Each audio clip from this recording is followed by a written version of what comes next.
Halo People Z, balik lagi bareng gue Aulia dalam program BBJ, Bincang-Bincang Jurnal. Kali ini kita bakal bahas mengenai Departemen Artistik dan Sinematografi dan tahap-tahap produksi dalam pembuatan film. Departemen artistik ini adalah bagian dari sebuah produksi film, televisi, atau teater yang bertanggung jawab untuk merancang dan mengawasi aspek visual dari produksi tersebut.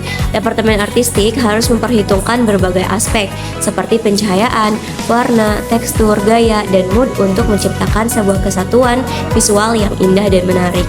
Secara garis besar, artistik ini tidak bisa dipisahkan dari seni atau keindahan itu sendiri. Artistik juga tidak lepas dari properti, tempat, waktu, dan tata letak yang dapat menciptakan sebuah cerita. Menata artistik yang bagus ini tidak harus mahal. Yang perlu diperhatikan adalah kesesuaian antara naratif film dengan unsur sinematiknya. Dalam mengerjakan tugasnya, penata artistik ini tidak bekerja sendiri. Ia mempunyai asisten yang terbentuk dalam sebuah tim, yaitu Departemen Artistik. Nah, tim kerja dari Departemen Artistik ini dibagi menjadi desainer produksi, finishing grafis, art director, set dresser, asisten art director, props master, standby set, props builder, graphic designer, buyer, dan aging master. Sedangkan Departemen Sinematografi dalam film adalah tim yang bertanggung jawab atas kualitas fotografi dan pandangan sinematik dari sebuah film. Nah, mereka ini berfungsi sebagai bagian dari tim produksi film yang berada di bawah pengawasan sutradara dan produser. Nah, departemen ini terdiri dari beberapa posisi, termasuk yang pertama ada Director of Photography atau DOP. Nah, seorang DOP ini adalah orang yang bertanggung jawab terhadap kualitas fotografi dan pandangan sinematik dari sebuah film. Yang kedua, juru kamera.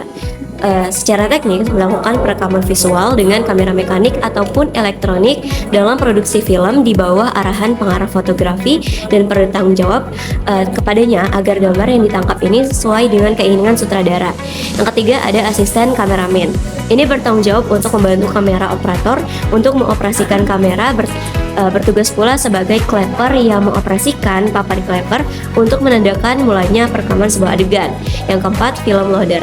Ini bertanggung jawab memasang dan melepas gulungan film ke alat yang disebut magazine, serta memasang dan melepas magazine tersebut dari kamera. Nah, magazine sendiri ini adalah tempat berputarnya gulungan film pada kamera video. Bisa dilepas, bisa dipasang. Dan selanjutnya ada kamera production assistant, bertanggung jawab untuk membantu segenap kru film serta mempelajari pekerjaan asisten kameramen atau DOP. Yang keenam ada steadicam operator. Ini merupakan bagian pekerjaan dari operator kamera yang mengisolasi gerakan juru kamera sehingga gambar-gambar rekaman ini yang dihasilkan akan terlihat sangat halus meskipun juru kamera ini melakukan gerakan cepat di lokasi syuting yang berkontur tidak rata sekalipun.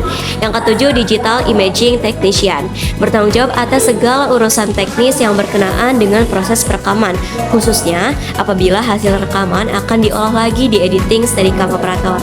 8. Motion control technician adalah teknisi kamera yang mampu mengoperasikan alat stabilisasi kamera.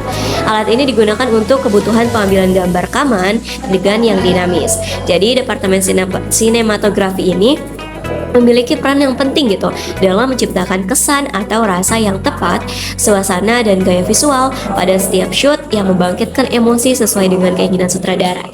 Selanjutnya yang akan kita bahas adalah tahap praproduksi, produksi, dan pasca produksi, di mana pembahasan ini menjadi materi inti dalam perkuliahan ini. Yuk kita bahas. Dimulai dari tahap praproduksi, yaitu tahap awal dalam produksi program televisi atau film yang melibatkan persiapan dan perencanaan sebelum kamera mulai menggulir. Nah, tahap-tahapnya itu ada yang pertama, pengembangan konsep. Ini tuh melibatkan penentuan genre, tema, dan pesan yang ingin disampaikan kepada pemirsa. Langkah pertama dalam pengembangan konsep adalah menentukan tujuan utama proyek tersebut. Pertanyaan yang perlu dijawab meliputi apa yang ingin dicapai dengan program tersebut, apakah tujuannya adalah hiburan, penyuluhan, informasi, atau tujuan lainnya. Yang kedua, penulisan skenario atau naskah. Ini tuh mencakup penentuan dialog, adegan, dan arahan yang akan diikuti selama produksi. Ini melibatkan pembuatan dokumen tertulis yang menggambarkan dialog, tindakan karakter, setting, dan semua elemen penting yang akan mewujudkan cerita atau program.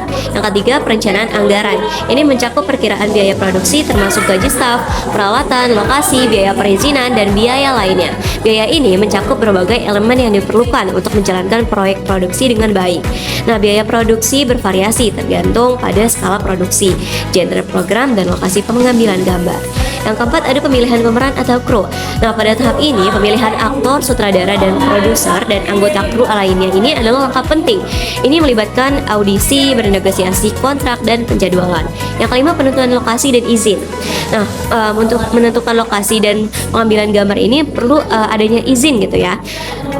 Ini melibatkan penelitian, perundingan dengan pemilik properti dan mengurus izin dari otoritas yang berwenang. Yang keenam ada perancangan produksi.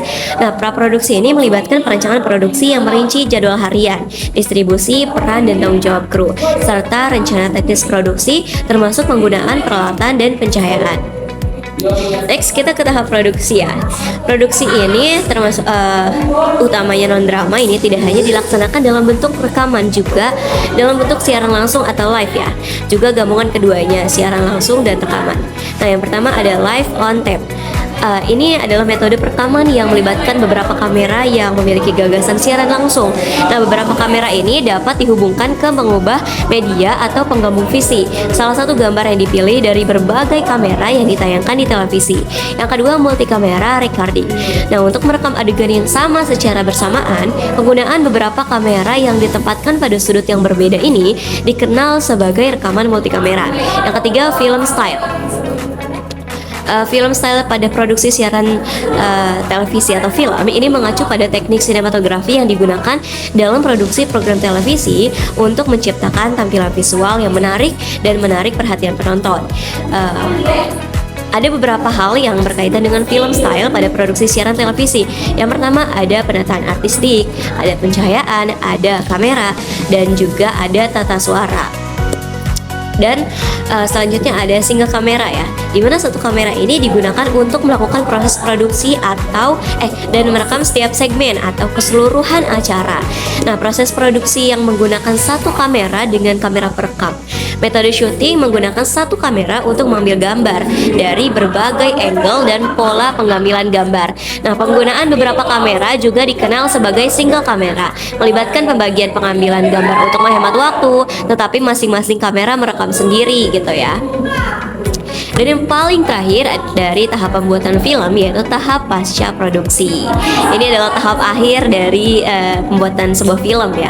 Nah, pasca produksi ini adalah salah satu tahapan krusial dalam pembuatan film. Tanpa tahap ini tidak ada produk jadi berupa film. Yang ada dalam berupa rekaman mentah dan belum tentu dapat menyampaikan kisah untuk ingin diaplikasikan. Faktanya rekaman mentah jarang ditemukan dalam plot yang akurat, karena biasanya ditemukan dalam plot yang paling efektif untuk aktor, lokasi, dan faktor terkait lainnya. Dan